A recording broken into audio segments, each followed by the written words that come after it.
All right, we're live. Hooray! Hey, Hi, hello. Yo, yo, I was hey, late yo. coming to the show this week because I had to watch the new Scrubs episodes because those are out. Sure. Yeah. How is it so far? I don't. So there's two episodes out. Mm-hmm. I've only watched the first one. I'm conflicted. Like Okay. Scrubs, one of my favorite shows. Mm-hmm. Like bringing it back, I kind of wish they didn't. I wish they just hadn't touched it. Yeah. They already tried to keep it going for like a season or two there after it had like finished, and that sucked. Sure. Like, can either of you think of like a good example of when they brought a show back years later? Dexter. Really? Dexter's I bringing back thought is people actually did kind of not decent. like the Dexter like revival. I heard people liked the Dexter stuff. I heard the Okay. same. I heard that people enjoyed it quite a bit. I haven't seen All it, right. the revival myself. Okay. Yeah, but I know that the ending of Dexter normally sucked ass. So Yeah, that's true. What are some other examples of shows that have done it? X-Men '97. Yeah, That's that a was good a one. That's huge the one one. I think of. Yeah. Arrested Development had that fourth season I didn't like through. season 4. It Yeah, was exactly. That's okay. that's one that people mention. Mm. I'm trying to think what else. But anyways, while we're thinking of those, the Scrubs reboot, it's weird because like I question like what is this, what is the purpose of this, like Right. is there like a story to tell? Like what I really think about is when they did the like God of War, like when the quasi reboot, right, when they were like let's put it all over into the Norse mythology and whatnot. Sure. Yep. um I remember reading the interview where it was like, hey, if we're going to do it, it has to be for a reason. We have a story to tell. And I think they did a great job. Like they did a whole new thing. So I Sure. question, like, is there a point to this one? Or was it just like, none of these actors have gotten anything that was remotely as big as Scrubs? Let's just do that again. I mean, cynically, that's what I think. The And paycheck is the reason. that's what I'm thinking too. So like Yeah. I'm watching this first episode and it's like, oh yeah, okay, they did that joke. Yep, they did that joke. Yep. JD said eagle. Yep. Like it's kind of just like, do you remember Okay. this joke? Do you remember this specific joke? Do you remember this one? Um so I mean it is just the first episode. So I kind of want to I'll probably watch the season, but I question if there's going to be any like, is it just like another season of Scrubs, which would let me down, or are they actually trying to like do something with these characters like meaningfully? And Mm. it's hard. I don't know. So at the moment, it feels kind of like shallow. But again, it is a first episode. They need to kind of like lay some groundwork there. Um, it is kind of a weird setup because the setup is that JD returns to the hospital, and I guess everyone who was working at the hospital is just still there, and they're acting exactly like they did 10, 15 years ago, whatever it is. Like they haven't grown or changed like at all really, and it's so that's like, okay, is this just like we're just picking up? I don't know, we'll see. Maybe they're gonna do like a Dallas sequence where it was all a dream or something. That would be great. That would be ridiculous. That would be You've been in absolutely a insane. coma for years. Yeah. Yeah. We did have some more people chime in with like returning to shows. Twin Peaks: The Return, I'm That's not a a good one. huge fan of that one. Really? All Yeah, Twin Peaks is good Twin Peaks, so that it's is absolutely not true. yeah, That it's could very not true. be. Most Yeah. of season 2 is terrible. Well, it's because they after they wrap up the thing that keeps you involved, it's kind of like they flounder a little bit of why they're even there anymore than the rest of season 2 is the problem. Yeah, I'm not a big fan of The Return either. It's just kind of a weird thing. And then they also said Veronica Mars in there, which Never I have saw. I have no attachment to that one. Yeah. Um, but we'll see. After this, I'll watch that second episode. Keep an eye All on right. it. Yeah. Hopefully it's good. What's up with you two? What's going on? What's in the last week? Nothing Work. here. Got Spinning. stabbed in the face today. That's about it. Okay, Oh, okay. great. Lucky you. Yeah. Yes, it's so fun. Um, Electrolysis painful as always. Yeah. well, you know, gotta do what you gotta do. Yeah. Mm-hmm. All right, well then let's talk about some video games. Top Down Perspective, February 26th. I'm Sean Booker. And Paul Fleck. I'm Claire Wheeler. And Paul, until you added this third one, we had a nice organized 1, 2, 3 in terms of game. I know. You kind of broke the pattern right there. Yeah. But Paul, why don't you start us off with what you've been playing? Oh, okay. Well, okay, I'll start off with a demo that I played that I think is super worth talking about. Steam Next Fest is going on right now, but this was, I think, a couple days before this came out. The Eternal Life of Goldman, which, if you remember, was that really cool-looking hand-drawn Metroidvania type thing that they've shown at a few things before. Really beautiful art style. The old man with the umbrella, right? The old man with the umbrella and DuckTales pogo stick ability, essentially. I don't remember this, but okay. I mean, to be fair, every live stream has a Metroidvania in there. Yeah, but this one is actually like good looking, like aesthetically hand drawn sort of thing, not just like pixel, like a very not Cuphead style, like not the exaggerated old style hand drawn, but like that era maybe something a little more grounded or whatever. No, it's got a good looking art style. I'm looking at their website. THQ Nordic. Okay. I was interested in it because I thought it looked good, and now I'm interested in it because I think it's going to be the saddest and most tragic story I've ever played in a Metroidvania game. Because that game you think is just like, oh, this is going to be kind of like a wacky adventure of this old guy with a yarmulke just kind of going around and doing some wacky stuff in Fantasyland. And with the yarmulke? Yeah. the yarmulke brings it all together. So you start playing, and everything's going okay. It's like, this is a weird little fantasy world. That's cool. And then you realize that what you're playing is a mother talking to her son, who is very obviously in a terminal illness ward. And voiceover. No. And some topics come up of like, sometimes adults lie to children because it's like better than the truth, or they don't want to face like what's gonna happen. Like, it gets fucked. God, getting real man, come on. Getting real strong flashbacks to what was that? Was it The Last Guardian? The one from the Team Eco? What was that game? The Last Guardian, the third Last one. Guardian? Yeah, where it was like, you just know, like, it's either the kid or this creature is not making it to the end of this game. Yeah. So I'm excited for that because I don't have a kid, so it doesn't hurt the way like it probably does a parent that has a kid. Maybe you got a grandpa with the yarmulke. Okay. No, I don't. I barely have any family left, to be honest. So I'm pretty inoculated, and I like tragic stuff. Story wise, I think that stuff's really fun to like kind of live in that moment or whatever. That thing is going to be sad. Inside. Yeah, exactly. Yeah, maybe. That thing is going to be sad. Okay. And that's interesting. But what's also interesting is apparently that game has a lot of, it's made by a Jewish guy, I think in Romania or something. So a lot of like Jewish, not references, but like cultural stuff and stuff going on in that, which I think is kind of neat also mixed in. Yeah. I like a lot of that shit. So that's got a demo right now that people can check out.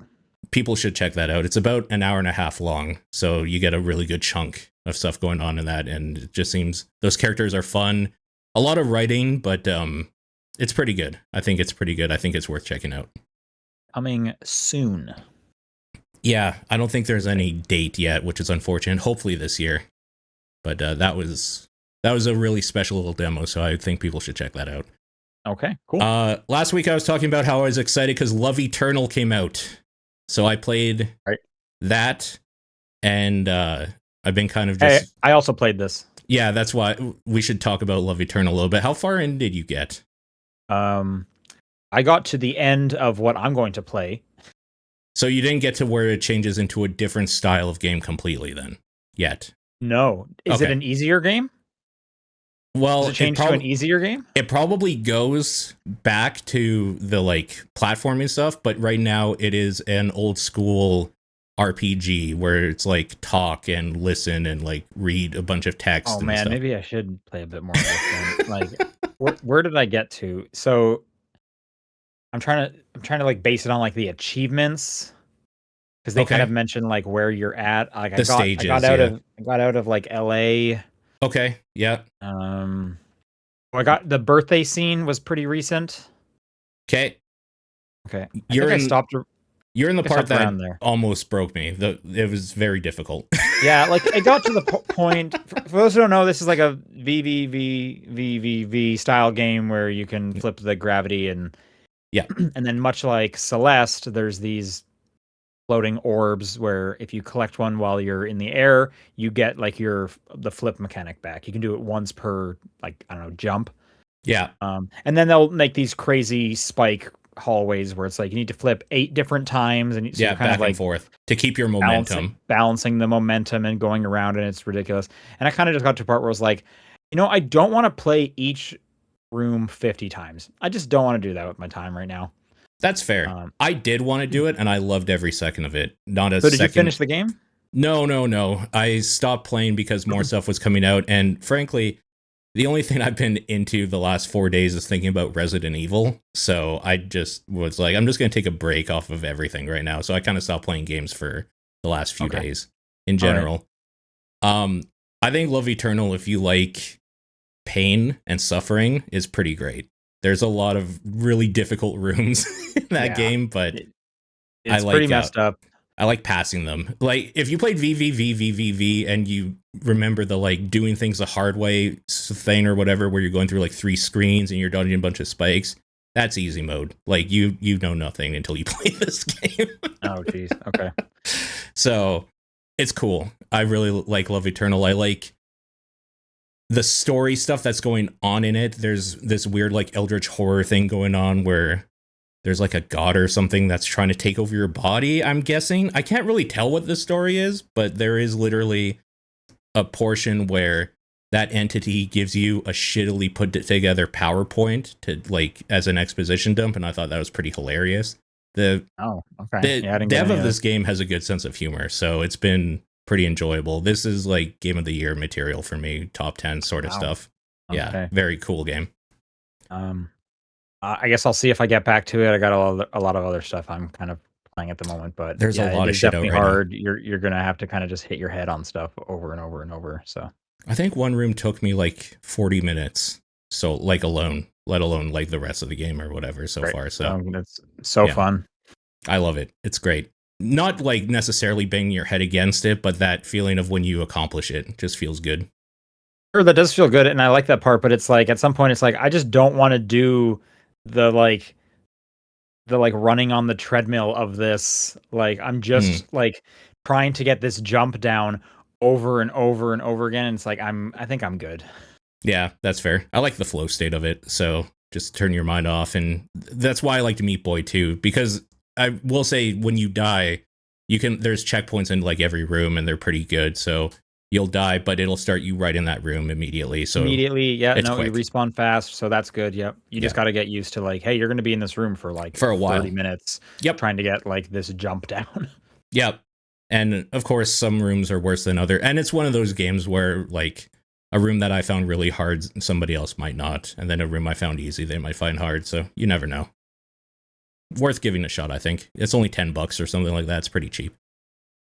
And then today, Marathon, that's a thing that you can play for free right now for their stress test or whatever, their server test. Server slam. Their server slam.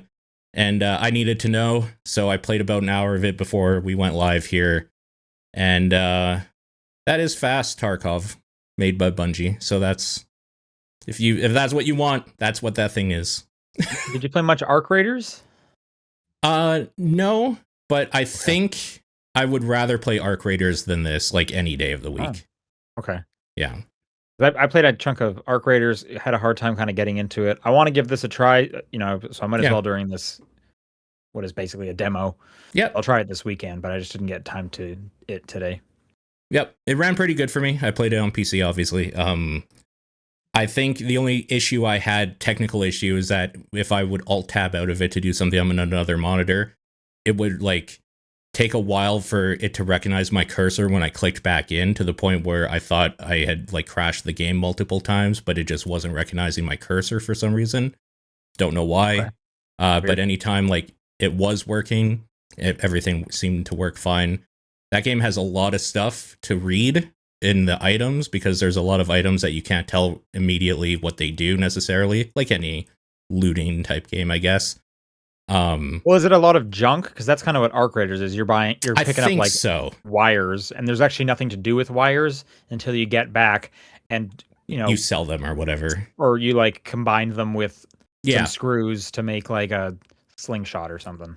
As far as I can tell, there's a lot of that like stuff when you exfil is literally just going to give you some money or whatever. And then there's stuff that if you have like contracts to get or whatever, you would collect and then you would like fulfill that or whatever. So there is all of that sort of stuff that you would expect from an Arc Raiders or Tarkov or any of these types of extraction shooter games. If you want an extraction shooter by Bungie, though, like it plays like a Bungie game, and they do pretty good at shooters, I think. So that's good about it.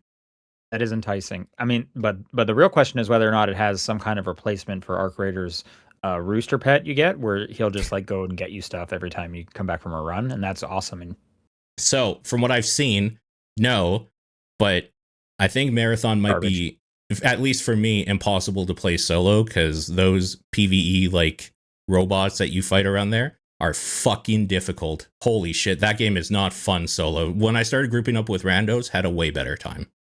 I mean that was kind of Arc Raiders as well. It is crushing, and that was also a lot of people are talking like Arc Raiders seems like way friendlier than what you'd expect, and it's from what my experience, it's like because the world is rough. So like, I don't need to shoot these other people.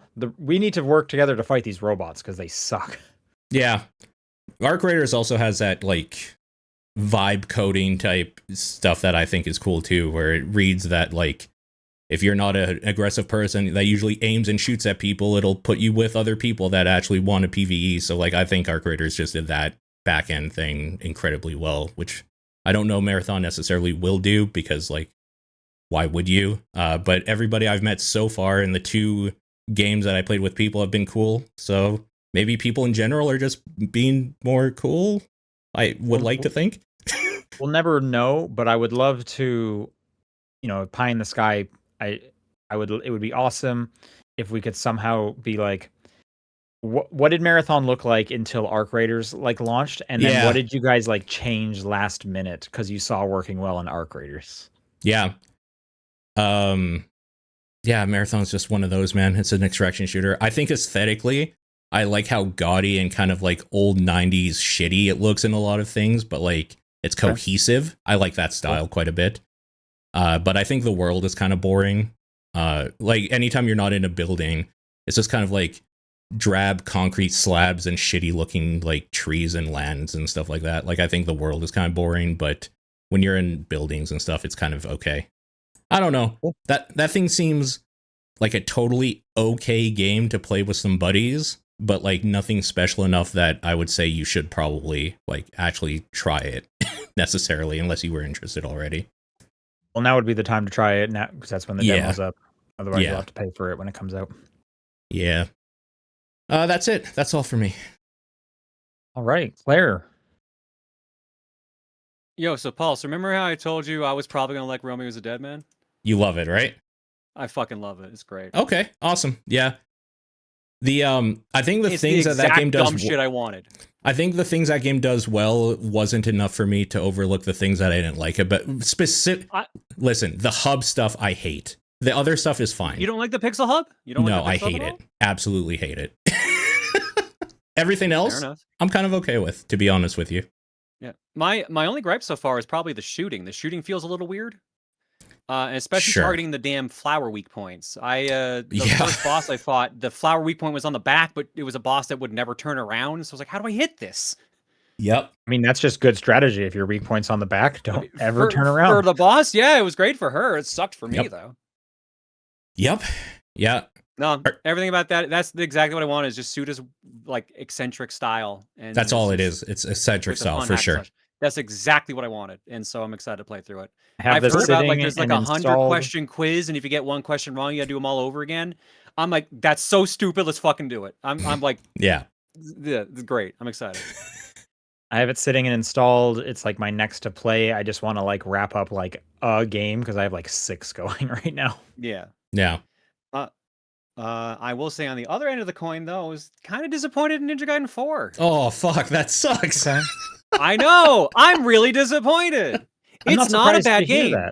It is not a bad game by any stretch, but it is a platinum game through and through. It's not Ninja Gaiden. It's Metal Gear Rising. That's a great game. For me, I hate Rising.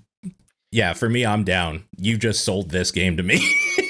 Yeah, so, it is insanely fast paced, insanely aggressive. All the encounters will throw like a ton of enemies at you, and they will not relent at all. You're expected to use items and stuff like that. It's like a complete antithesis to Ninja Gaiden. So, like, it's not a bad game by any stretch, but it's not Ninja Gaiden, and that's not what you want. So, yep, yeah, for sure, totally. So, like this game came out like what was it, like October-ish last year, and like no one said a thing about it. It got like 82, I think, was its Metacritic score. Like it did decent. Wow, it was in the 80s. That's great. I didn't hear anything about it, to be honest with you. Yeah, that's awesome. It just took a bunch of the mechanics that I like. I don't like the dismemberment mechanic, and it very much does the dismemberment mechanic. Gotcha. Including the enemies that do a shit ton of damage if they grab you. Everyone has guns right out of the gate, so you're just immediately fighting like projectile enemies right out of the gate, which is weird. You're expected to move a ton. Blocking is useless when it used to be the most effective thing in the game. Like I said, it basically feels like Metal Gear Rising. You have to parry by attacking at the right time. You have to spot dodge at the right time. There's no like bullet time, except when you slide around someone, you'll kind of get a slow down. There's like a super move you can do, like a devil trigger type thing, where if you hold down the charge button long enough, you just insta kill an enemy and stuff like that. Like it has a lot of platinum blood in it, kind of more than I wanted. Gotcha. Because Team Ninja's just too busy doing Neo at this point, so I'm never gonna get a proper Ninja Gaiden, and I'm bummed out by that. Especially because Neo 3 is doing gangbusters for them. People love that game. So yeah. So they're never going to do a normal Ninja Gaiden again. That's disappointed, sucks. But like it's not for me, but it sounds like it might be for you too. Hey, 2 games called Ninja Gaiden came out last year. Yeah, and the other one I love so much, it was my number 2 for game of the year. That's a great game. And it almost was my number 1. Yep. So, yeah. I'm doing it on Monday, so we're continuing playing through it on Monday on stream, but chapter 1 took over an hour, and it is a 19 chapter game, I was told, and they just announced DLC to add 3 more chapters. I'm like, what are you doing? Come on. Oh man. Oh boy. Yeah. Otherwise, I played a nice janky NES game called Swordmaster. Okay. Because I always got to play a janky retro game.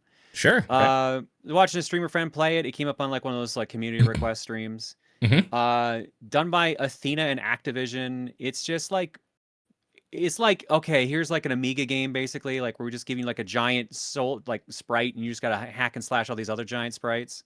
Okay. And honestly, it's pretty fun. Like it's like a lot of like dodging around and like stabbing like that. But there's platforming stages, and the platforming stages are dog shit, and if you fall in the pit, you lose continue, and you only have 5 total to get through the game. Oh man.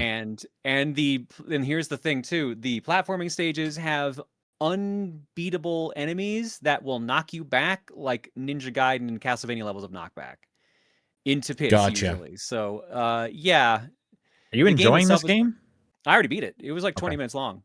All right. It just took me a couple tries because that one specific stage, like literally the only way I could get through that one stage, the major outdoor platforming stage, was to despawn an enemy. Wow. I had to despawn an enemy, and then I could get through the stage no problem. But until then, it was just absolute dog shit. How do you despawn an enemy? Sprite limits. You hit sprite limits so they don't add in more new sprites. Okay. So in this case, there was an enemy that was like a tailed dragon that had like 8 or 7 like sections to it. If I left that enemy alive, it just didn't spawn anything. Nice. Yeah. So yeah, that was a fun little thing. It took me like an hour to beat. Nice. Cool. Good mix of games there. Yeah. All right. We got a bunch of huge news that happened this week.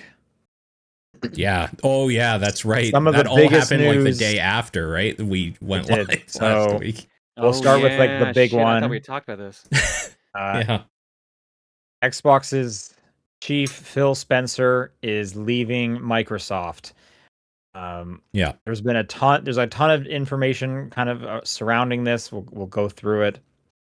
From what I understand, this announcement was supposed to happen Monday of this week, but I guess it had leaked and IGN was about to report on it. Yeah. So it kind of forced Microsoft and Xbox's hand to kind of hastily announce it Friday, like near the end of the day. Like it really felt almost like, let's just kind of put this out there. Hopefully no one knows about it. That's usually what happens on like a late Friday news blast, but obviously they wanted to do this bigger, and they should. This is a pretty massive thing, but so IGN kind of forced their hand. But Phil Spencer leaving Xbox, end of an era. This is incredible. Just kind of that part alone. Thoughts from you two? I'm mixed because, like, you want to go ahead, Paul? You go ahead. No. Well, I've seen speculation, is what I'm going to say. And I think I agree that this wasn't an amicable decision from his point of view, necessarily all the way. And everything about this left a bad taste in my mouth when I read it, I'll say.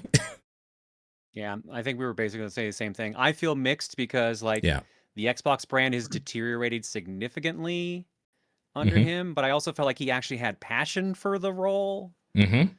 But at the same time, like, Microsoft's doing weird shit at this point, so like I'm convinced, like, I don't think Xbox is lasting too much longer at this point.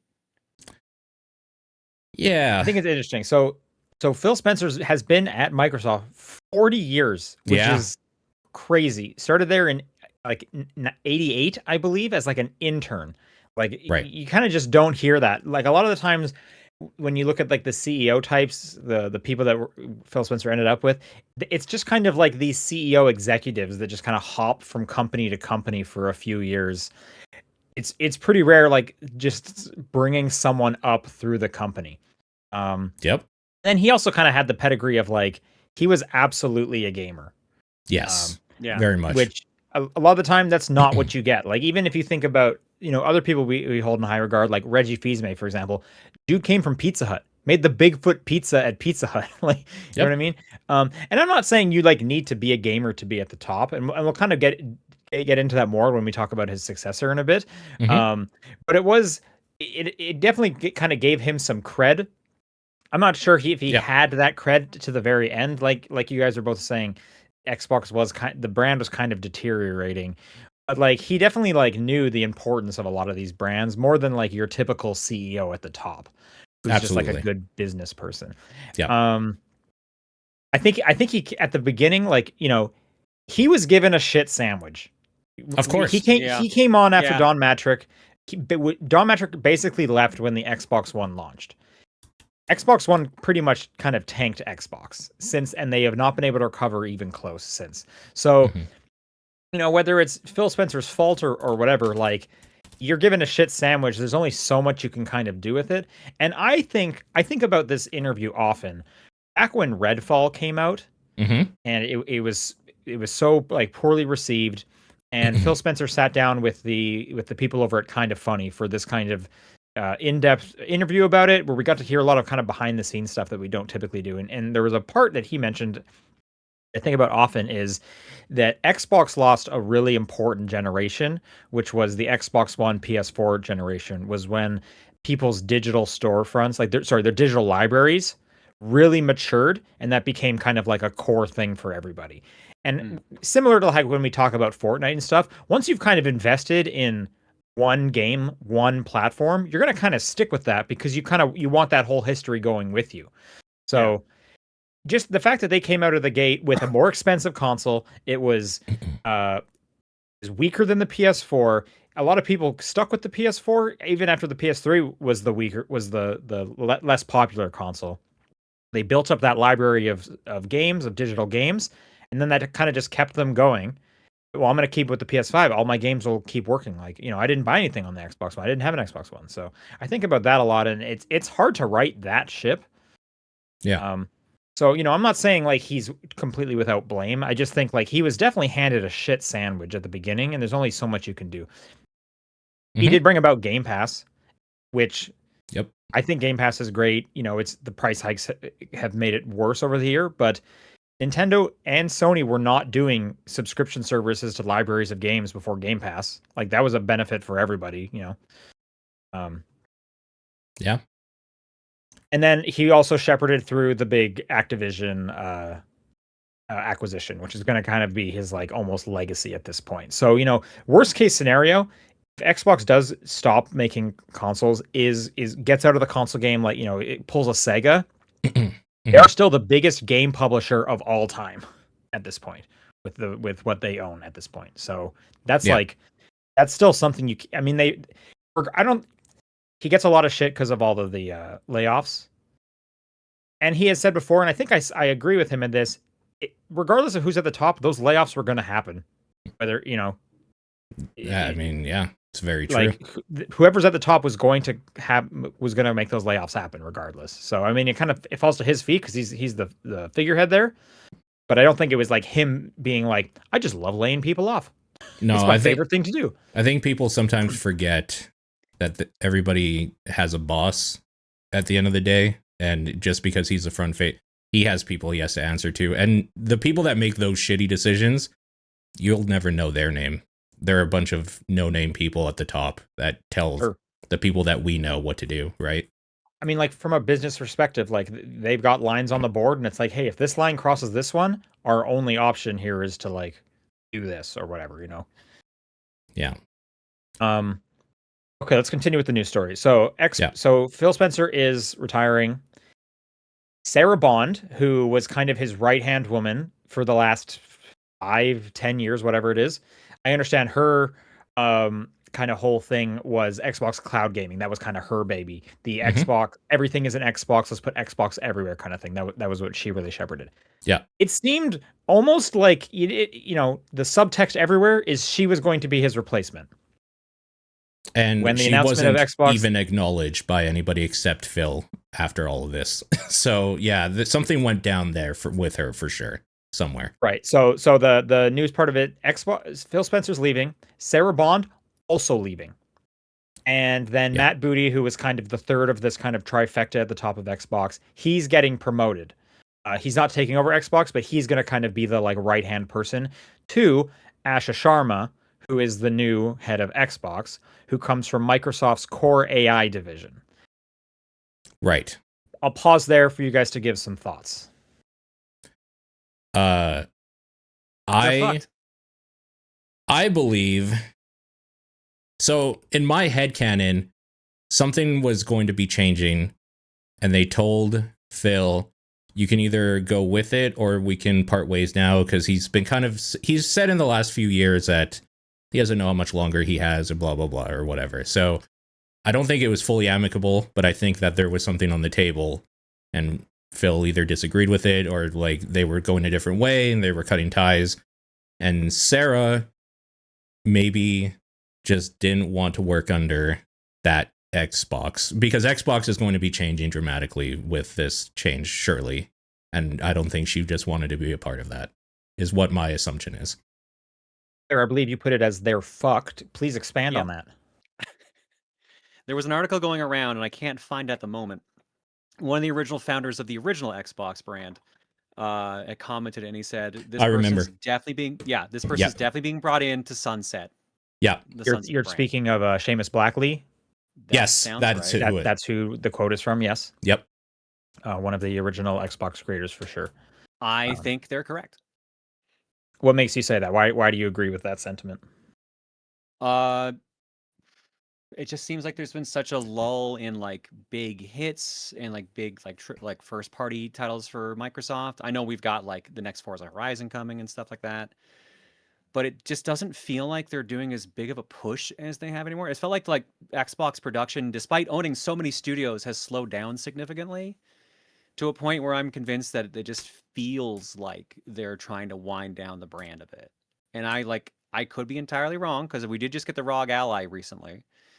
And they say they're working on the next Xbox, but between Microsoft with its AI sales and everything completely burning through money, Microsoft making a lot of strange decisions this entire in everything in general right now, because they're focused on AI. Like Windows 11's been kind of shitting the bed lately. Copilot's not been getting accepted properly.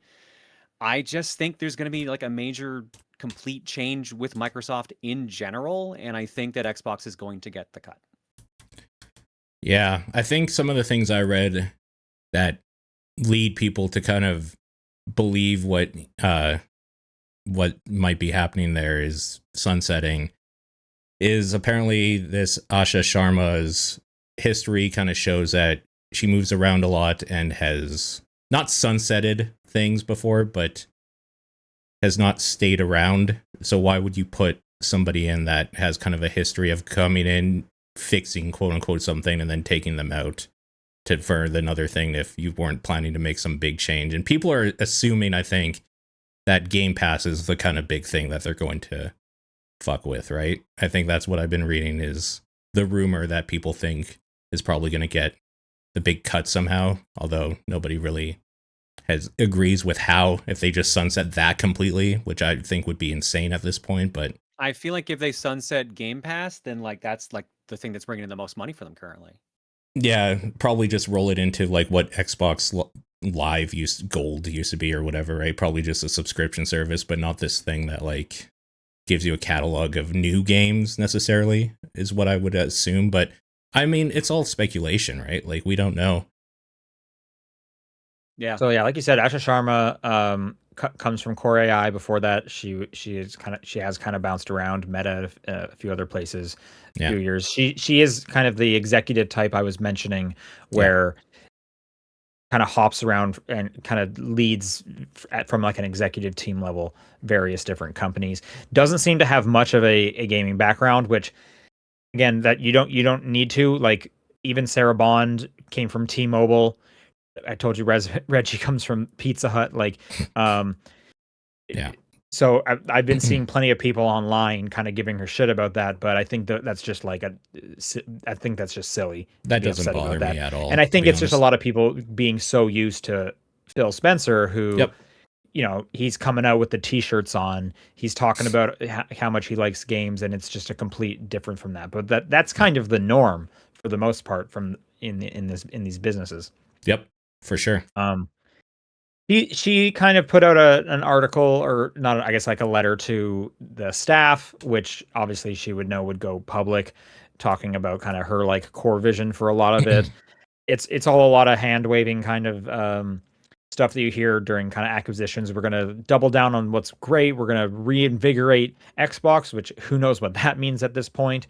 The one quote that I keep seeing getting a lot of traction is, we're not going to just fill things with AI slop, which almost seems like she's just pandering to the crowd. Because it's absolutely a PR written statement. It's like, get the anti-AI crowd on your side and you'll win the internet. And you know what?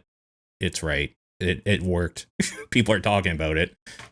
Well, I think people are talking about it. I don't know if it necessarily works. I think if you're sitting there being like, oh, okay, she's one of the real ones because she says AI slop, I think that's just silly, and they got you and you're a fool. Like, I think every Xbox fanboy is a fool, to be honest with you. So like, that's just the way all fanboys are. It just works on them. I think unfortunately for her, she's also getting dealt a bit of a shit sandwich, because Claire, like you said, the brand has just kind of been deteriorating. It's not in a great spot. They do have a console coming. You know, who knows if it'll do well or not. I can't imagine there's going to be a console after that. I feel like this has to be kind of the last. At most, we get one more. Yeah. So she's kind of getting put with that. To go back to the Sarah Bond stuff briefly, you know, a lot of people are kind of digging in and saying like, oh man, if she was just out, clearly something like bad's happening. One perspective I heard, and I think I kind of agree with this one, is it's like, if let's say, you know, you're working 5 years for this promotion, right? You're expecting this promotion, and then all of a sudden you're getting told, hey, you're not getting that promotion. Phil was the head of Xbox for 10 years. So your options at that point are, do I sit around for 10 years because I'm not going to get that promotion, or do I go somewhere else where they will give me that title? And I think she took the right path there. Like, her only other option was, do I stay in the exact role I am for the next 10 years probably? You know, who knows how long Asha does stay, but if we just go based on like how long Phil was there, he was the head of Xbox for 10 years. So she got a clear no. Well, it's like, okay, well then it seems like my part here's done. You guys are not giving me this promotion I've been working towards. I'm going to go to a different company. It still has like writing on the wall energy to it, but like, yeah, at the same time, why would you stay there if they straight up said you're not getting the promotion? Yeah, I don't know if it's writing on the wall for like gaming. I think just from like a personal, like as someone who is an employee at a company, like you need to kind of look, what are my options at this point? You just closed the door. The other option is I sit here and do the same thing, or I go somewhere else that clearly values me more. Yep. I think almost if that is the case, who knows what it was. I kind of related to that a bit. That I could understand. Like, no, I'm going to go somewhere else for my own career sake. Yeah. And then Matt Booty kind of staying on as the kind of head of software running the studios, which is basically kind of what he was doing as well. So not too much change. Paul, you had mentioned each of the kind of people at the top, Phil, Asha, and Matt Booty, they all kind of put out a statement, and Phil was the only one that kind of mentioned Sarah Bond in it. So neither here nor there, but yeah, that is what happened. There was a kind of a follow-up article over on the Verge from Tom Warren, who spoke with a few people at Microsoft, at Xbox, kind of about this, to kind of get a behind the scenes look. Obviously you got to take these all with a grain of salt, because these are unnamed people. Everyone's going to have their own opinion. Yeah. They're about to get a new boss, so you probably don't want to say anything bad about that. But a lot of people kind of saying that Sarah Bond wasn't actually ready for that role. She was hard to work with, stuff like that. Again, we'll never know for sure, but that is some of the reporting that Tom Warren over at The Verge is doing, and you can read the whole article, like I said, at The Verge. Yeah. I guess we're gonna see with this new console. Who knows? It sounds like Phil was planning to leave as of last summer is when he kind of mentioned, I think it's time to kind of sunset my thing. So I'm not sure how muddy the waters were, if he was already kind of thinking about it. Yeah. I could understand he did a lot there. They're kind of done bringing in Activision. He worked hard to make that happen with over in Europe, with all the court rulings.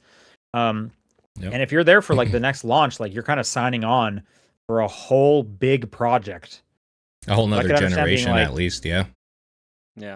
Or even just the launch of it alone. I'm sure the ramp up to that is a massive undertaking from a marketing PR standpoint. I could understand being hey, if they're starting to ramp up the marketing, we were thinking consoles are going to come out next year. I'm sure they're talking about marketing stuff right now. Maybe now is the time to bring someone in, because it's they need all hands on deck at the moment. Yeah. I don't know. I'm interested to see where Xbox goes from here, because I don't necessarily think it could be much worse necessarily. We'll see. Yeah. We'll have to see.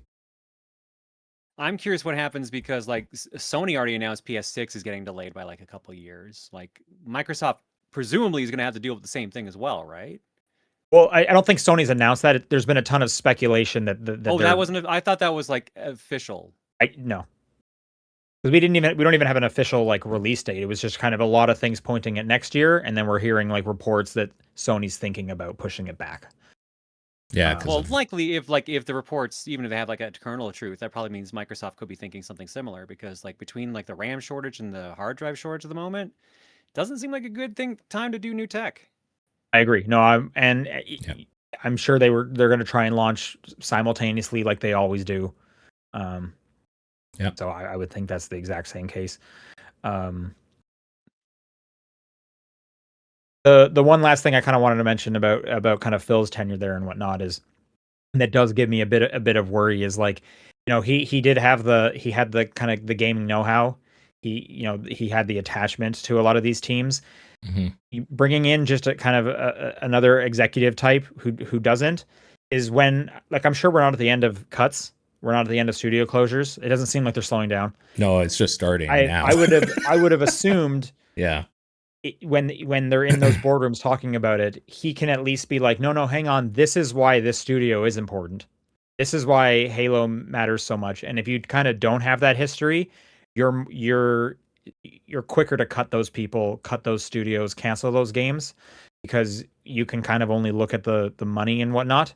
He seems like the type to fight for a lot of those companies and closed doors, probably. He seems like it. I mean, he might be an asshole. I don't know. He could, but at least he made it seem like he had the knowledge to be that person, right? Yeah. So, yeah, we'll see. But massive shakeup. Crazy. I think it's because he was there for so long. Because we've had a few people over at Nintendo since, like, Reggie. Reggie was there for a while, but then we had Bowser for what, like 5 years or something. There's that new woman whose name's escaping me at the moment. And then over at Sony, they seem to swap out. Like Jim Ryan was there for a long time, but I feel like recently it's just kind of been a few people. But Phil was there for so long. Yeah. It might even be something simpler, just like Sarah Bond, that were in negotiations for it. She wanted too high of a price, and Asha would work cheaper in that role. Or so, like, it could be just something as little as that, right? You never know. I'm waiting for the Jason Schreier report, because you know that guy's talking to people. You know it. Like right now, he's talking to people right now. Oh, I'm sure he hasn't stopped talking to people this month about random shit. It's been busy time. So I'm excited for that article. Yep. Yeah. Hey, speaking of Jason Schreier talking to people and articles I'm excited to learn about, he was talking to a bunch of the people who got laid off at Wildlight, the Highguard developers, to get us a bit of behind the scenes on what happened over there. Yeah. Some interesting stuff in there. So it sounds like a lot of the people that all of the people that make it up, obviously we know our ex-Respawn worked on Apex. And part of the reason why they even kind of did this and broke off and did their own thing is they didn't like how they weren't getting anything for how big Apex became. So their whole studio was founded on this idea, like, what if we basically do it again, but have some profit sharing so that, like, everybody kind of gets to, you know, indulge in the success or whatever. And, like, when you read that, it's even sadder. It's just like, oh man, I wish I didn't know that, like, that's why, like, that was kind of the origins of this story to begin with. Add on to that, kind of what I was speculating. They wanted to just announce it and repeat of what happened at Apex. And it sounded like even after the kind of weird announcement at the Game Awards, there were some developers who like, no, we should be doing more. And then there was people high up being like, no, stick to the plan, stick to the Apex 3 thing, which seems like that kind of shot them in the foot a little bit. Mismanaged completely the PR portion of it. They should have at least, I don't know, done a dev Q&A, talked to people, like try to change the narrative, because they let the narrative kind of get away way too easily on them, unfortunately. Well, and then the big part of this article, and I encourage people, again, the article's over on Bloomberg, it seemed like the big part is they had a hard time figuring out kind of what the core mechanic of the game was. And they were taking a lot of inspiration from like Rust and other survival games, and they kind of had to like scrap some stuff and keep parts of it. And it seems like what it came down to is they should have maybe like done an early access, tried to get more people in and play testing this thing. Because he even brings up the like haphazard like 5v5 that they threw in there. Yeah. You know, so it seems like they just needed more people giving feedback on this game, which they weren't able to do because they were keeping it a secret for so long. Yeah, it's a shame, because it's definitely a lot of the problems came from ego as well, of just like, well, of course it's gonna like probably be okay. We'll shadow drop it. We're the Apex guys, and like, I don't know, just completely mismanaged in a lot of ways, and the whole drop and expectations were set way too high because of the video game awards thing. Like, it was just a conflux of a bunch of shitty things kind of mixing together. Well, a lot of people also want to put like the blame to partly on Keeley's feet, because they said, you know, we weren't trying to be the final game. Keeley liked it so much he decided to it.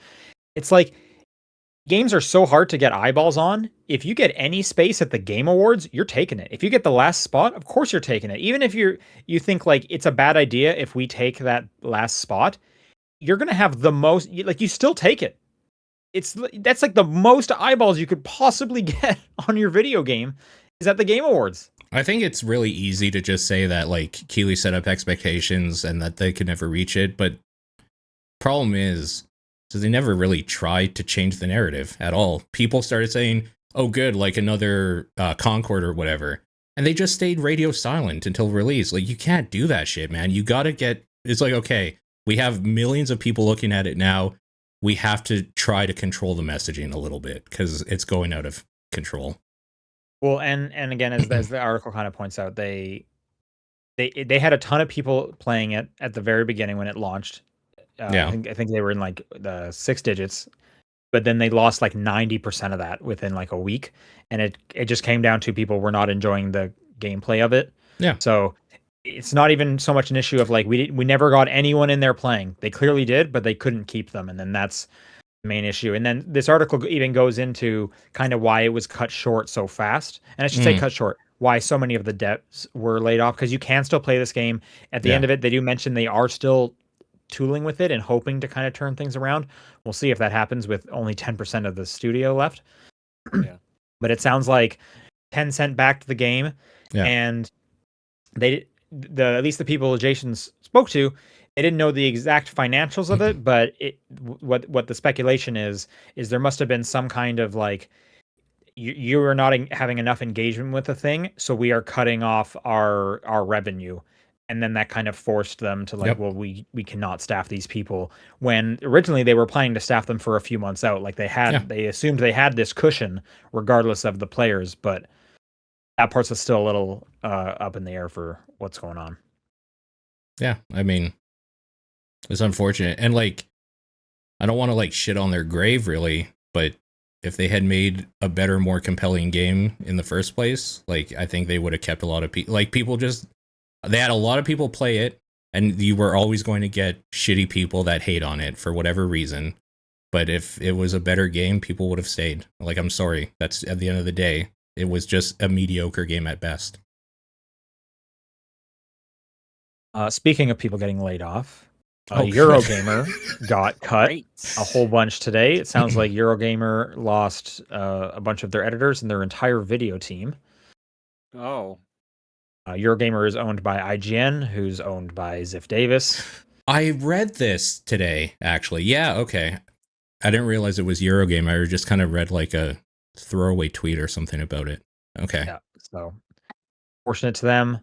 Yeah, that sucks. Games media gets rougher and rougher. Every day. Every day. Yep. All right, we got some positive news for the second half here. We got a release date for Wolverine. Insomniac's Wolverine. Right. September 15th. Cool. I'm excited. Yep. Yeah. So this isn't, I think, on the news. I'm a little less excited because PlayStation's saying we're probably just not going to put stuff on PC anymore. So, like, fuck me, I guess.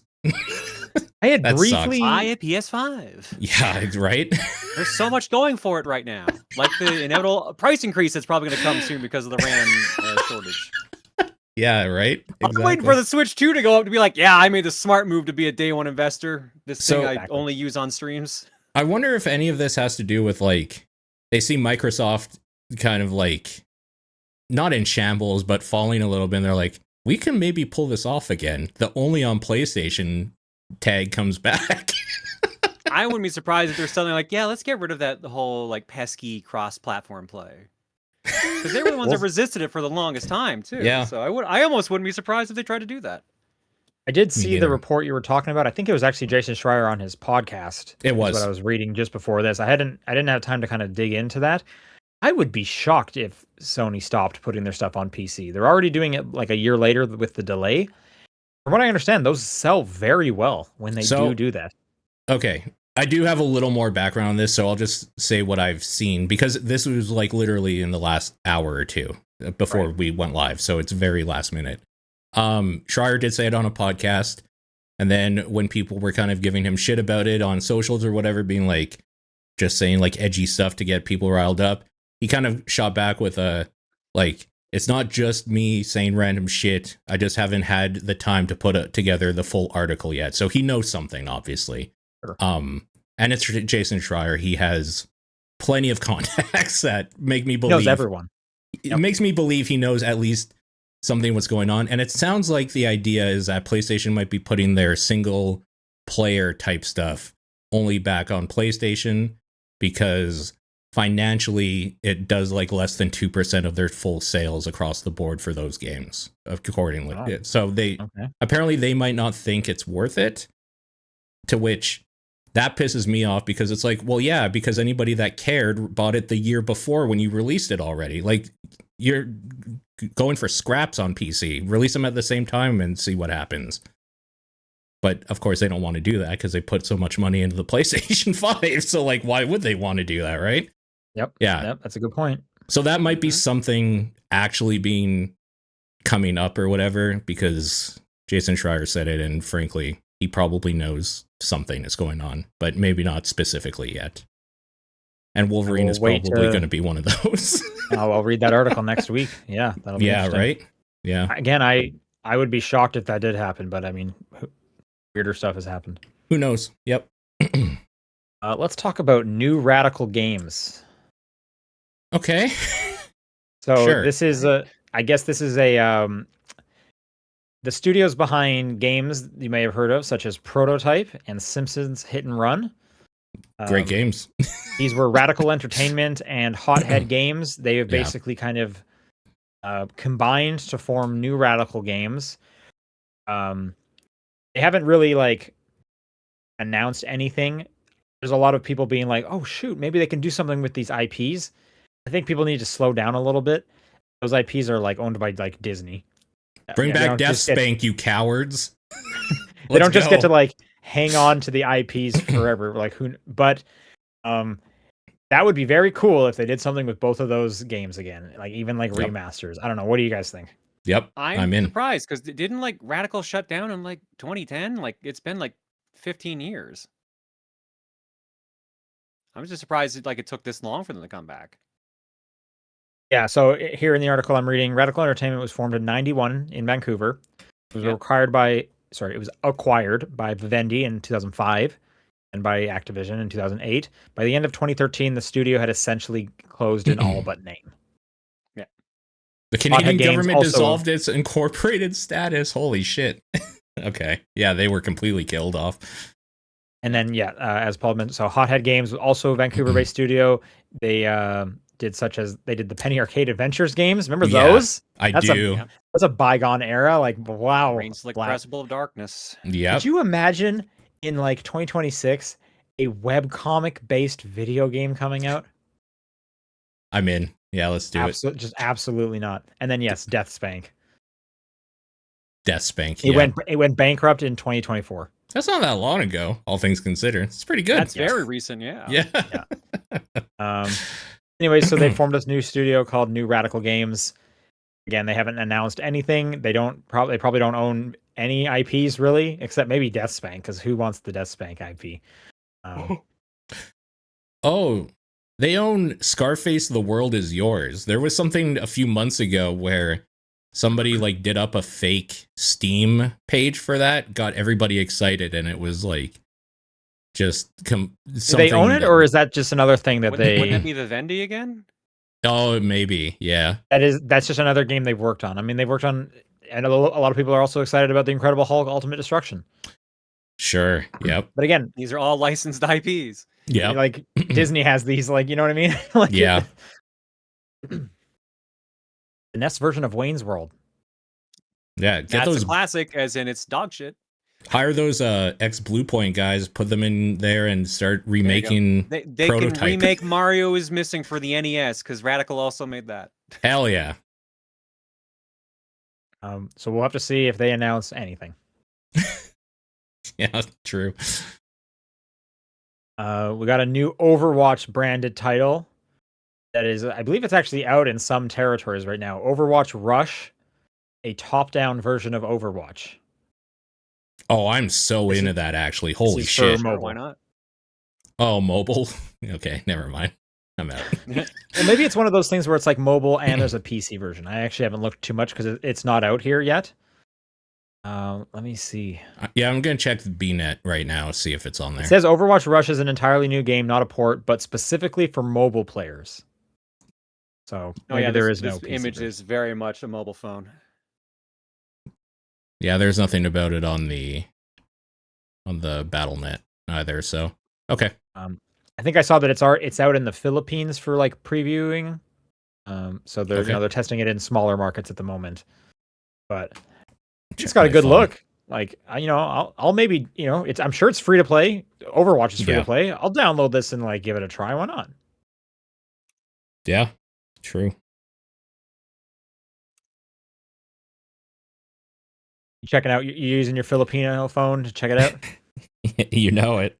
Yeah. I just got to remember how to log in Tagalog here. Okay.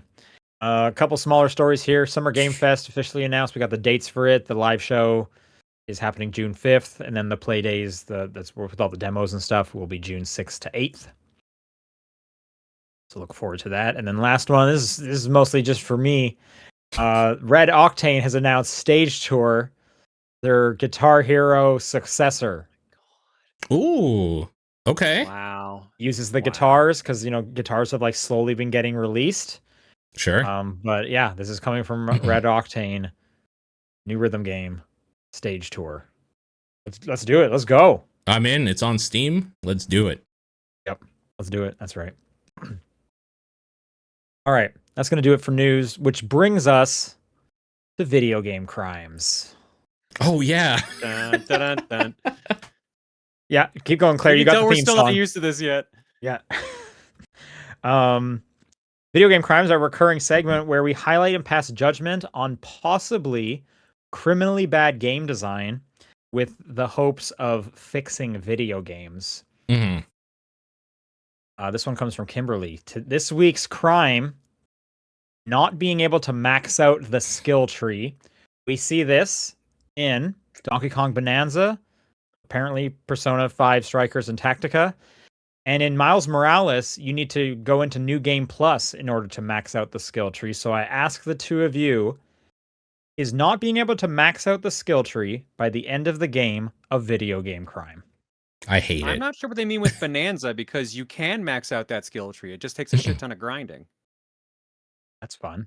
So, yeah. I guess for that, maybe they mean like naturally throughout the progression of the campaign? Because, yeah, you could just grind out. Like by end game for me, I still had a bunch of abilities not bought, but yeah. Yeah, me too. Yeah. I hate it. I want that rush of going into like at least the final area or battle, knowing that I'm like fully decked out and everything you can get, and just I like that feeling. So I hate it when I can't max out the skill tree. I think there is something to be said for, and I guess like I'm thinking like Borderlands, for example. I just finished Borderlands 4. You have to kind of choose a path of the skill tree to go down because there's several skill trees. Being able to have them all almost wouldn't make sense. Like that's too many like abilities to equip. Yeah, honestly, I don't think it's that big of a deal, honestly, because like it gives you incentive to replay it and maybe try out different skills in the skill tree and try different builds. So it offers some game variety versus you always being OP. Yeah, so I don't think it's a crime. I think I'm kind of siding there. I think it's like, yeah, you got to choose what path to go down. Like you don't get everything. I will say though, just kind of tangentially, you need to be able to reset the skill tree for free. Yeah, absolutely. Yeah. Or like for a very cheap amount. But if you can do it, if you could get everything on a skill tree, it wouldn't matter because you got everything by the end of the game. It is a crime and it's punishable by death. I like the OP feeling of having the tree full. Like it's great. It does activate the neurons, but like I don't mind having to customize a build and try out different builds. Yeah, I like the customized build. I'm all for getting OP. That's great. Overpower is great. I just don't think you need every single skill to do that. Like if I get to the bottom of the skill tree, that last one should be like a really cool perk I'm getting, and now I'm like OP. Yeah. So I think I'm thinking about this in a different way. I'm not thinking about it in like an MMO where you have 3 different builds you could do. I'm thinking about it like Spider-Man, where it's literally one skill tree and you can't max it out until you do New Game Plus. But it's not one skill tree in Spider-Man. It's literally 4 or 5 separate trees. No, it isn't. It's one. It's yes, there's the I mean, combat tree, the tech tree, and the swinging tree. And they're used all in combat. It's one giant tree split up into 3 different things, not 3 different builds. Nah, I don't agree with you on this one, Paul. Sorry. Hey, we do not have to agree. That's fine. Is 3 independent judges. It is punishable by death. Gavel time. Finally, I'm free. The games are dead. No, not you. You have to play. Ah, fuck. It's gavel time. It's gavel time. If I need a gavel, I've got one behind me, or like behind the screen there. Hey, you should absolutely bring out the gavel. Let's go. I'll go get the gavel. I'll be right back. Yeah, go get it. I didn't know. We're judging video game crimes. We need the gavel. I didn't know there was a gavel to be had. We're all gonna have to get gavels, you know. There we go. I have a back scratcher. Can I use that? If you want to be lame, I guess. Yeah, it's kind of shitty. Okay. That's my gavel. I'm putting my gavel down. Not a video game crime. You don't need to have everything in life. It's okay to miss out on things. That's not true. You can't miss out on anything. It's a crime. Okay. As the game collector of the group, I think you can miss out on things and be okay. I think it is not a crime. But you're the one collecting. I know. You're the one that wants everything. Who carries the sin so someone else doesn't have to. That you're saying you're the hero. We don't deserve, but we need. We need. Yeah, exactly. Okay. Yeah. If you would like to send in a video game crime, you can send them to toptimeperspective@gmail.com, at TDP Podcast on Blue Sky, the Discord channel, or Claire's P.O. Box. That'd be interesting, sending the video game crime to your P.O. Box. I hadn't really thought about that. Yeah. Because that's when we would have my to name on it, so yeah, we would like have to like judge. We have no choice. I would hammer down on the actual letter itself. Yeah. So just break it if it's a crime. The disc. Those are all the same ways to send in questions for us. And this first question comes from Hebrew Lantern. With Pokemon Fire Red and Leaf Green coming out on Friday, what is your favorite Gen 1 Pokemon? Jolteon. It's my favorite Pokemon, period. Okay, it's a good one. Gen 1. Probably a tie between Charizard or Haunter. I love Haunter. Okay. Haunter, not Gengar. Okay. Gengar is very popular. That's true. That's fair. Gen 1, I don't know. Because my favorite one is Espeon. So, like, Jolteon's like a close second there. Mm-hmm. Yeah. I'm trying to... What about Vaporeon? Oh, no way. I hear Vaporeon is the closest to humans or something. I don't know. It's because of the water absorb thing, and like there's that copy pasta. Yeah, I think it's a Flareon one. There's a copy pasta for some evolution. I think it's a weird furry thing, so gross. I don't know. I didn't look into it. Okay, I'm looking at them. Which one do I think is the coolest? Is Ditto Gen 1? Ditto is Gen 1. Then Ditto, because it can be both a Charizard and a Haunter. Ooh. So what you're saying is you're wishing for 3 more wishes. Honestly, yeah, kind of. Yeah. It just has no a stupid here. dopey face. This is a safe space. So my favorite one's obviously Jinx. Nobody in Moving chat on. did say Jinx. Well, we've been. Oh, did someone say Jinx? Okay. No, that's really? crazy. Could you imagine? Crazy talk. I don't know. None of them really I'm trying to think. Even like back in the day, what did I think was like the coolest one? I think Dragonair is kind of cool. Yeah, Dragonair is pretty cool. Yeah, maybe I'll give it to Dragonair. There you go. Okay. Again, I'm more of an Espeon, so Gen 2. Okay. Phantomatus writes, ahoy TDP crew. What is the personal ranking between these 4 frozen treats from most to least liked? We have shaved ice, popsicles, ice cream, and milkshakes. I'm lactose intolerant. Hey, 2 of those don't have milk, so you can put those at the top. I was actually going to order ice cream after the podcast, so I don't like. That's I hate even myself, funnier. basically. I would say milkshakes, ice cream, popsicles, shaved ice from most to least. Okay, I'm similar, but I'm gonna go milkshakes, ice cream, shaved ice, popsicles. Shaved ice, popsicles, milkshakes, and ice cream, because I hate ice cream. Can't stand it. Wild. Holy smokes. I was not expecting Shit's disgusting. Dang, okay. All right. Rasterman says, long lost PI Gus Eny has seen the recent information on Highguard by Mr. Schreier and has tasked you to list 5 game disasters in management that you could have saved had you been the one making the decisions. You could also take into account their corresponding butterfly effect for bonus points. For example, what would you have done with the launch of No Man's Sky given what we know? And its corresponding bonus, would it have had this many updates if the launch went smoothly enough? Okay, so not all Highguard, other game. Okay, that makes more sense now to me. The No Man's Sky example is interesting. If I could speak to that for a second, because like, I mean, the problem was they over-promised, right, and then under-delivered. Over-promised, under-delivered. You just got Sean to shut up on interviews, and you probably fix a lot of issues. But to be fair, they sold so many copies of that game. They did. To the point where they can just people were pissed at them. People were pissed, but like they made so much money from that initial sale that they could just put out free DLC seemingly forever. What are some other video game disasters in management, I guess, specifically? Concord? Yeah. Concord would be one, yeah. I don't know how you fix that, because just inherently I thought it was just so like meh that that's kind of why people didn't care, because there was nothing at all special about it. You make a better game is how you fix it, maybe? I think that's the problem, is it's a bigger issue. Like, first off, what could you make it free to play? You make it free to play. That's what you do, yeah. But Highguard's free to play. That clearly didn't work. Sure. I think it's, we talk about this a lot. I think it's like people, sure, they would have given it a try. They would have been like, well, all my skins are with Fortnite. Yep. So this was a fun week. I'm going back to Fortnite. And I think like that's every game. That's what's going to happen. Yep. No, you're right. So are you just saying that no game is savable? Well, I'm trying to think like industry's doomed. Yeah.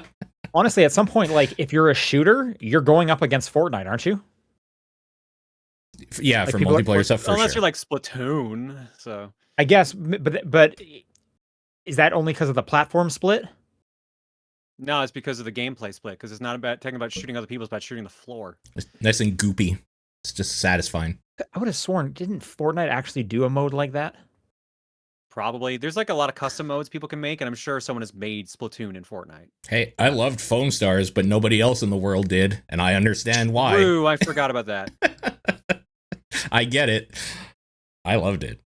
I think you at this point, like if the main core is just like you're shooting, you're gonna get lumped in with like what is it like? And Fortnite's gonna be in that bucket, and it's gonna be hard to take that on. So you just need to have some kind of gimmick or like mechanic so cool and unique that will set you aside for a week until Fortnite just replicates it, and then people will just do that mechanic and play it in Fortnite.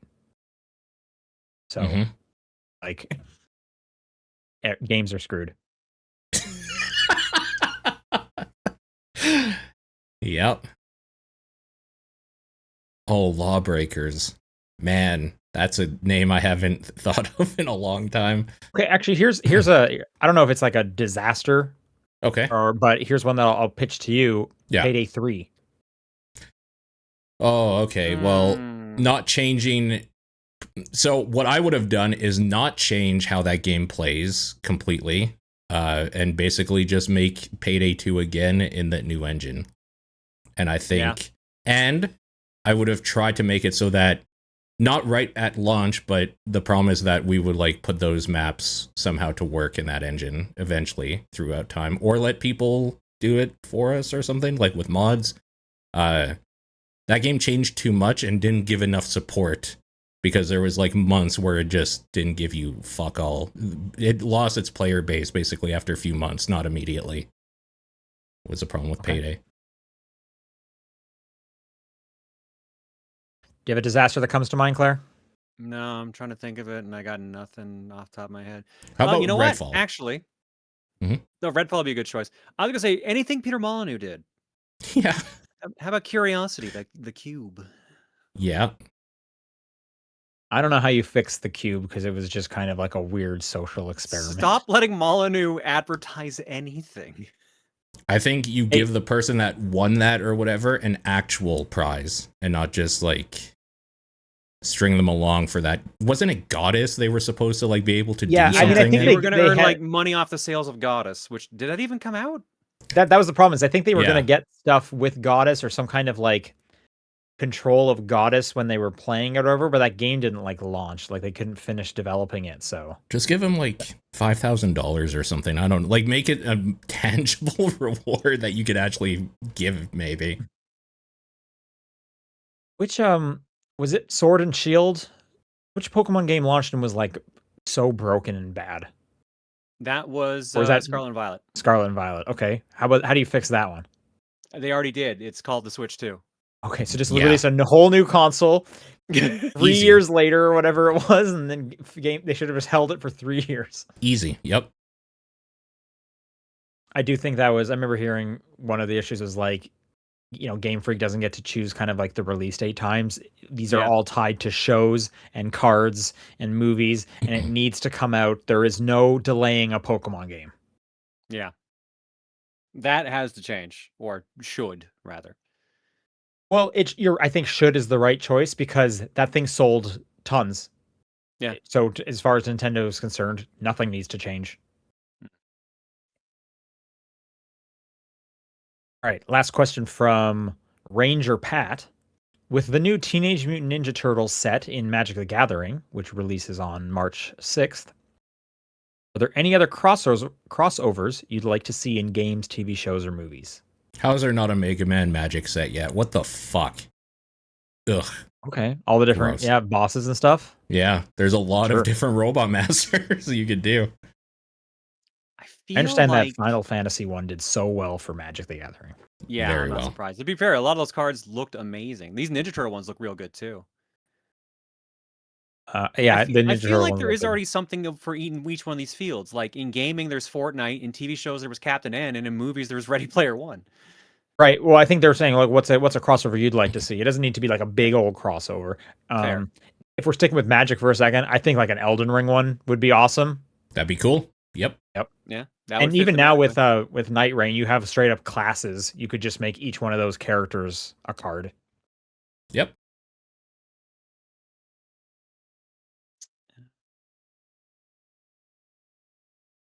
Has there been a Magic cross Yu-Gi-Oh yet? Oh my god, that seems so easy. Messed up. Yeah. Do they still make like new Yu-Gi-Oh cards? Yes. Okay. I believe it. Is there an ongoing show? I don't think so. Okay. But they're coming out with new cards. All right. New cards. Like I saw someone opening a new set somewhat recently, so. Okay. All right. It's just they're overshadowed by Pokemon, which is all the scalpers are going nuts for. Right, yeah, and Pokemon came back in a huge way, absolutely, for sure. When I was playing Marathon, I was thinking an extraction shooter set in Raccoon City as it's going to shit would be fucking awesome, actually. Okay. Isn't that Operation Raccoon City, though? No, that's more of just a crappy shooter. Is that... I want that, but good. Yeah, about, honestly, kind of, yeah. What was the Ubisoft one? Rainbow Six Extraction? Yeah. Ugh. Yeah. Formerly known as Rainbow Six Quarantine during the pandemic. You're right. Yeah. Yeah. Yeah, I hated that thing a lot. I just keep thinking of Magic crossovers. What about Power Rangers? Yeah. Yeah. I think that would be a pretty good one. Pull from every series. What about Power Rangers Extraction Shooter? I would play that. I would. I would too. Where you basically have to extract out to your Zords, and then you have to fight the monster that's been chasing you the whole time. Okay. I think just like a hero shooter would be better because then you can have kind of like classes and like, here's the pirate one, here's the ninja one. That would actually be kind of cool, honestly. Yeah, I can see that working. Then you have to incorporate the Zords somehow. Yeah. Maybe like a Highguard type thing where the first bit is you fighting that way, and then you get into a Zord, and the other team are fighting in two Zords or something against each other. Well, I'm thinking it's like 5v5, but then how is 5 people using the Zord to fight each other? Oh, you know what it is that you control a point to like be able to start the Zords up, and then you basically defeat the base by using the Megazord to destroy it or something. Well, I'm thinking like your player would want to actually use the Zord a bit, so you gotta like have like some playability. Like say whoever got like the VIP, like the MVP of the team gets to pilot the Zord. Yeah. Let me picture this: your alt is your Zord, like by yourself, But then they'll combine together at some point, and then it's kind of a like FTL Lovers in a Dangerous Space Time one where you're like running around the Zord, and it's like crap. We need more shields, so some people run. It's like a completely different game. I think that would actually be awesome. Yeah, that actually does sound neat. If you get a group together for that, it's awesome. If you're playing with randos, holy shit, that's awful. That would absolutely suck. Yeah, one person's just like sitting there, like I hate this part of the game. Let me drive. I'm only gonna play if you let me drive. In the chat, Guten says Evangelion. That's my favorite crossover happening, where Yoko Taro is writing the next Evangelion, which is so incredible to me that I can't wait for that. Sounds insane. Yeah. Yeah, I'm excited. All right, that's going to do it for questions. If you want to send in questions next week, topdownperspective@gmail.com, at TDP Podcast on Blue Sky, the Discord channel, Claire's P.O. Box. What are your games of the week? Love Eternal. Romeo's a dead man. Mine's still Karen. Yeah, you were playing it earlier today, I saw. So. Yeah, Karen, I'm trying to get to the end of that. I want to finish some games. So fair. All right. Thanks, everyone, for listening. We'll see you next time. Bye.